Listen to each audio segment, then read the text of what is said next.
New ইয়র্কে এক অনুষ্ঠানের বক্তব্যে বিএনপি মহাসচিব মির্জা ফখরুল ইসলাম আলমগীর তুলনা টেনেছেন প্রেসিডেন্ট জিয়াউর রহমানের। তার বক্তব্যে উঠে এসেছে প্রধান উপদেষ্টা ডক্টর মোহাম্মদ ইউনূসের বক্তব্য অনুধাবনের অভিজ্ঞতা। বিএনপি মহাসচিব জানান, প্রধান উপদেষ্টার বক্তব্য শুনতে গিয়ে বারবার মনে হয়েছে যেন শহীদ প্রেসিডেন্ট জিয়াউর রহমান কথা বলছেন।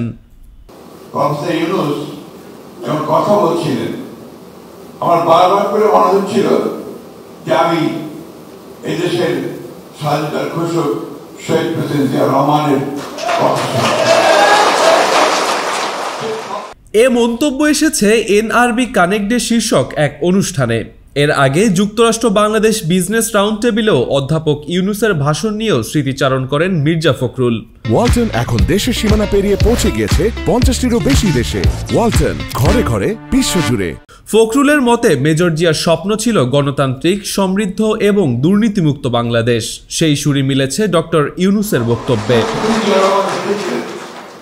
বাংলাদেশকে একটা গণতান্ত্রিক, একটা সমৃদ্ধ এবং দুর্নীতিমুক্ত একটি বাংলাদেশে পরিণত করবে।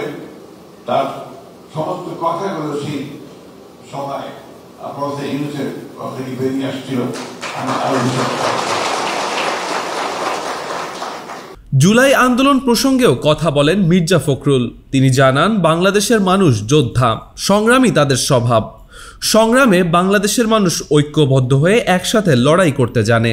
এরই প্রমাণ জুলাই গণ আন্দোলন। যেকোনো দুঃসময়ে সবাই এক হয়ে লড়াই করতে জানে, তার প্রমাণ জুলাই দিয়েছে।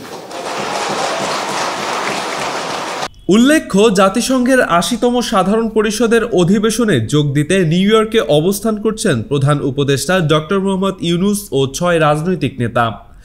এদের মধ্যে আছেন বিএনপির মির্জা ফখরুল ইসলাম আলমগীর, হুমায়ুন কবির, জামায়াতের থেকে আছেন সৈয়দ আবদুল্লাহ মোহাম্মদ তাহের ও মোহাম্মদ নকিবুর রহমান। এছাড়া ন্যাশনাল সিটিজেন পার্টির সদস্য সচিব আখতার হোসেন ও ডক্টর তাসনিম জারাও হয়েছেন প্রধান উপদেষ্টার সফর সঙ্গী। Desk report, Manabzamin.